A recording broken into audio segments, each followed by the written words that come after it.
देशद्रोही बताने पर जंग। जी हां, संघ के मुखपत्र 5 जनवरी में दिल्ली की जवाहरलाल नेहरू यूनिवर्सिटी जेएनयू को लेकर एक बड़ी टिप्पणी आई है।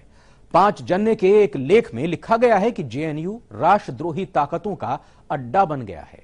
इस मामले पर अब जमकर राजनीति भी हो रही है, लेकिन बड़ा सवाल यह है कि अचानक 5 जनवरी में आए इस लेख का मतलब क्या है। राष्ट्रीय स्वयंसेवक संघ ने जवाहरलाल नेहरू यूनिवर्सिटी को देश विरोधी ताकतों का अड्डा बताया है। संघ के मुखपत्र 5 जनवरी में दरार का गढ़ नाम से छपे लेख में इस बात का दावा किया गया है। जेएनयू को नक्सल गतिविधियों का केंद्र होने का आरोप लगाया गया है। आरएसएस की ओर से दावा किया गया है कि उच्च शिक्षा और रिसर्च के क्षेत्र में अभूतपूर्व योगदान देने वाले संस्थान में खुद नेहरू और बाद में इंदिरा गांधी ने सामाजिक और आर्थिक एजेंडे को आगे बढ़ाया था।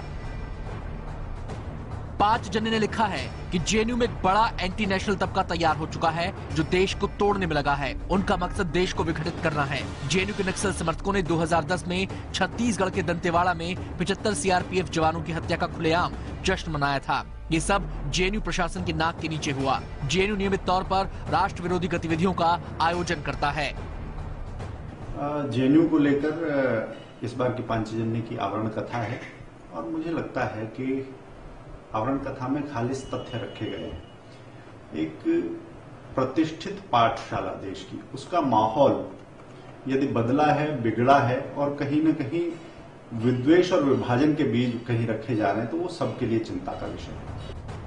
अब आगे सुनिए 5 जनवरी में जेएनयू के बारे में क्या लिखा गया है।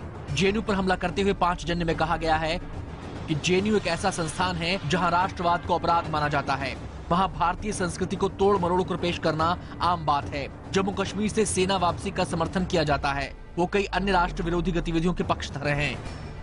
Well, I mean that's an understatement. I think it's not only influenced by left-wing extremism of the Naxalites, but there's LTT people there, there are jihadi people there. आलेख के लेखक ने जेएनयू में पढ़ाई करने का दावा करते हुए लिखा है कि मैंने जेएनयू प्रोफेसरों को हमेशा ही राष्ट्र विरोधी संगठनों के कार्यक्रमों में राष्ट्रीय एकता और संस्कृति की उपेक्षा के तौर तरीकों पर बात करते सुना है। तभी मैंने महसूस किया कि जेएनयू राष्ट्र विरोधी समूहों का गढ़ है जिसका एकमात्र उद्देश्य देश को तोड़ना है। अखबारों में, वो भी एडिटोरियल पेज में, ठीक है, ये बहुत ही दुखदाई पूर्ण घटना है, दुखदाई पूर्ण हम लोग इससे बहुत ज्यादा आक्रोशित हैं और इस तरह की चीजें नहीं होनी चाहिए। अब पहली बात तो हम लोगों को ये समझना चाहिए कि एक ऐसे समय में जब यहाँ पे जन विरोधी नीतियां बनाई जा रही हैं तो जनता की तरफ से एक आक्रोश उठता है।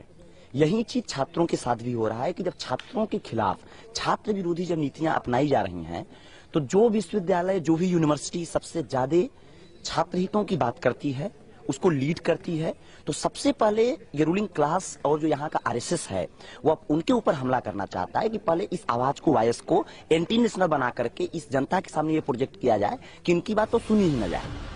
आपको बता दें कि कुछ ही दिन पहले जवाहरलाल यूनिवर्सिटी ने बीजेपी की केंद्र सरकार द्वारा प्रस्तावित योग कोर्स को शॉर्ट टर्म कोर्सेज में शामिल करने से मना कर दिया। 5 जनवरी के इस आलेख को जेएनयू के उसी कदम का जवाब माना जा रहा है। विकास चंद्रा, लाइव इंडिया, दिल्ली।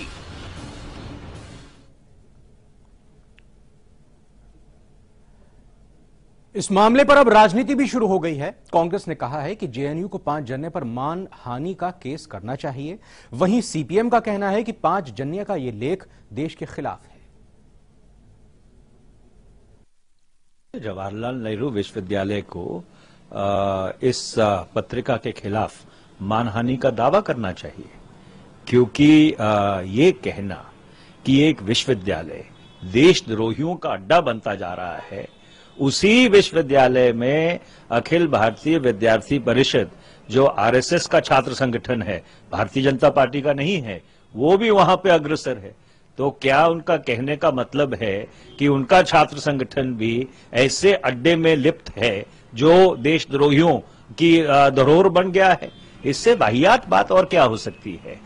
निरंतर और लगातार राष्ट्रीय स्वयंसेवक संघ की तरफ से इस भारत की जो संस्थाएं हैं उनके ऊपर आक्रमण किया जा रहा है। उनकी मर्जी, जो भी लिखे, ये एक जनतांत्रिक व्यवस्था है, जो भी उनकी राय लिखे, लेकिन आज आप अपनी वर्तमान भारत का पूरा ढांचा देखिए आप, आईएएस से लेकर फॉरेन सर्विस से लेकर आईपीएस को लेकर, या आपके जर्नलिज्म में, या आपके टीचिंग प्रोफेशन में, या आपके इंटेलेक्चुअल्स में, या आपके पॉलिटिक्स में, जेएनयू के लोग आपको सब जगह नजर आएंगे। इस देश को बनाने में पिछले 40 साल में जेएनयू के जो छात्र जो रहे हैं, उनका योगदान एक बहुत बड़ा महत्वपूर्ण योगदान रहा। अब उनके ऊपर इस तरीके से के इल्जाम लगाएं। जवाहरलाल नेहरू यूनिवर्सिटी के बारे में इस प्रकार की खबरें पहले भी छपी हुई है। पंचजन्य में यदि इस प्रकार का कोई लेख लिखा गया है तो उस पर तथ्यों पर आधारित है, होना चाहिए। मीडिया को चाहिए कि उन तथ्यों को जांचे, परखे, सही है या गलत है इस बात पर टिप्पणी करे। यदि जो पंचजन्य की खबर में लिखा गया है कि वहां पर नक्सलवाद के समर्थकों की गतिविधियां होती है, इस प्रकार की मीटिंग्स होती है, इस प्रकार के धरने होते हैं, तो क्या ऐसे धरने होते हैं या नहीं होते, एक गूगल सर्च करने से भी आज पता चल जाएगा कि जेएनयू में किस प्रकार के कार्यक्रम होते हैं।